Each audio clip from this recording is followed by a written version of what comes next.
Terrarium Organum, the fourth logic, a system of matter, relation, and consent. Introduction, the terrarium. From inside, the terrarium often appears natural. Its heat is called climate, its walls called order, its wounds called growth. What is in fact coercion is renamed necessity. The glass does not advertise itself as prison. It is presented as nature. Take economic coercion under capitalism. The wage is presented as freedom. You choose whom to work for. You consent to contract. Yet what choice is this when refusal means hunger, eviction, untreated illness? Here sovereignty is constrained not by whip but by market, yet the glass is the same. The enclosure of need forces consent that is not consent, and the language of freedom becomes a mask for compulsion. The terrarium does not only hold bodies, it structures desire. Consider the exaltation of monogamy as the single natural form of love. To bind two wills in exclusive possession is called fidelity, while every other arrangement is condemned as deviance, betrayal, sin. What may in fact be jealousy, ownership, or social control is dressed as holiness. The wound is renamed the bond. Consider procreation.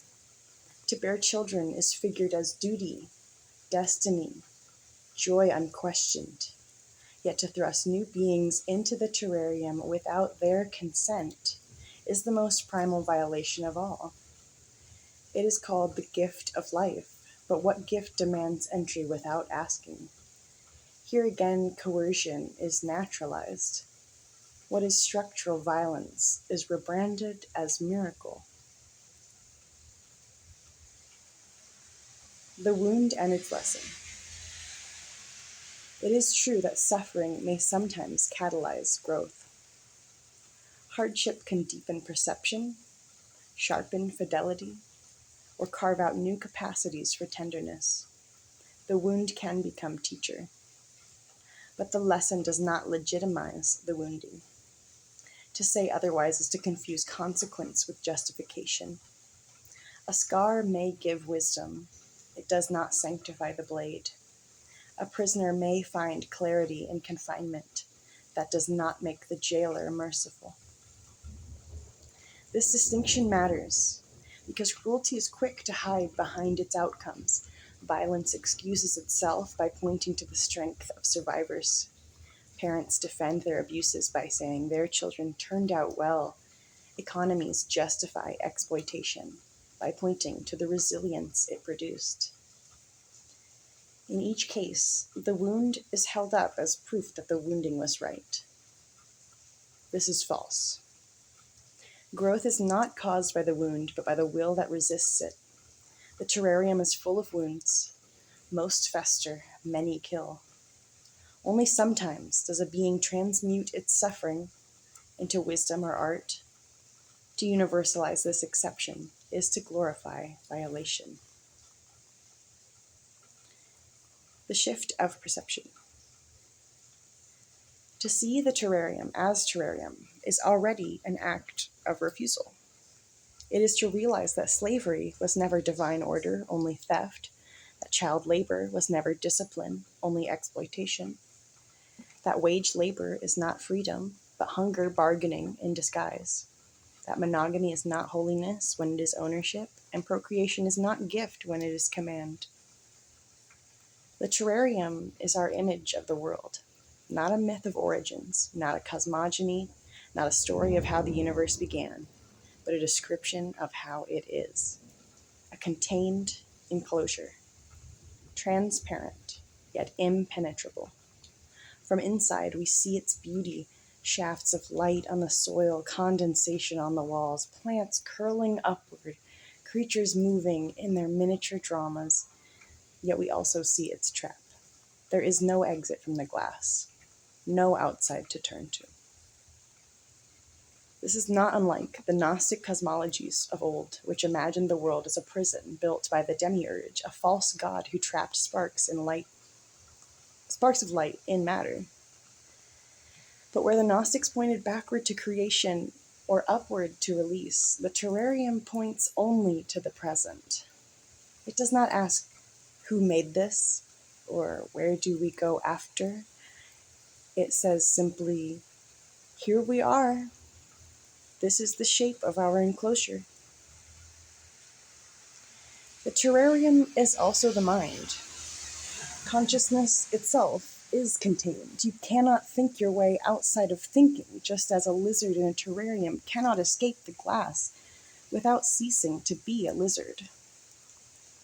The very attempt to break out through drugs that erase consciousness or death that erases the body is not escape but surrender of sovereignty.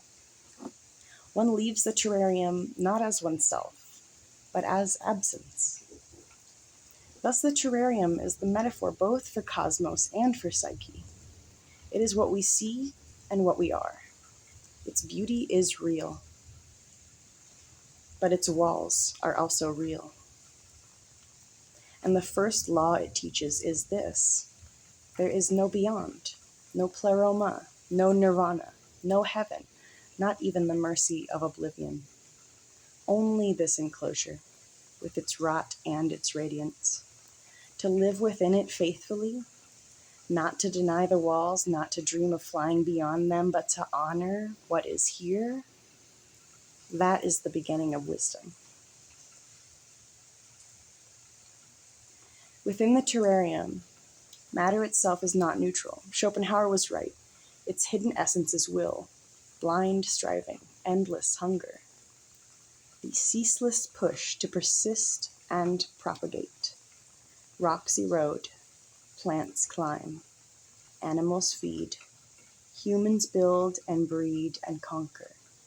The surface may vary, but the substance is the same. An undercurrent of restless insistence. If will is the substance of matter, then trauma is the signature it leaves when matter organizes into life. It is not a separate force of evil, but the mark of a world structured by scarcity, competition, and the struggle to persist. Teeth tear, bodies weaken, resources run out, and wills collide. This is not politics, not culture, but physics. The way energy distributes itself in a closed system.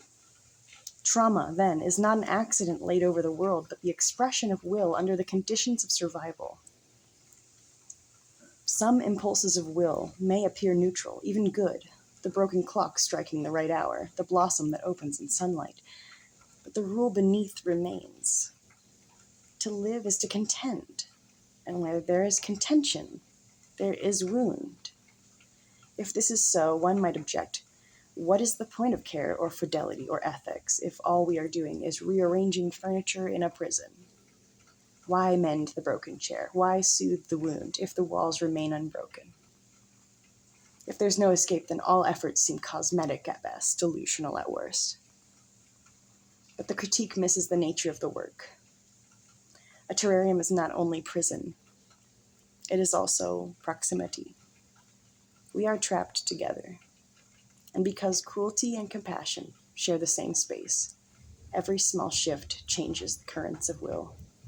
To mend the chair is not to escape the glass, but to prevent one prisoner's pain from spilling into another's back. To contain your wound is not to purify the cosmos, but to refuse its contagion.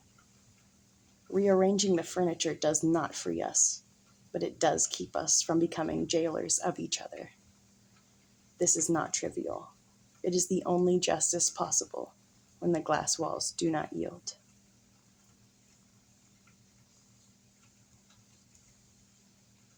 The world is will, and will wounds, yet the world also shines. Light is not itself expulsion of darkness, but the exposure that enables one to see it.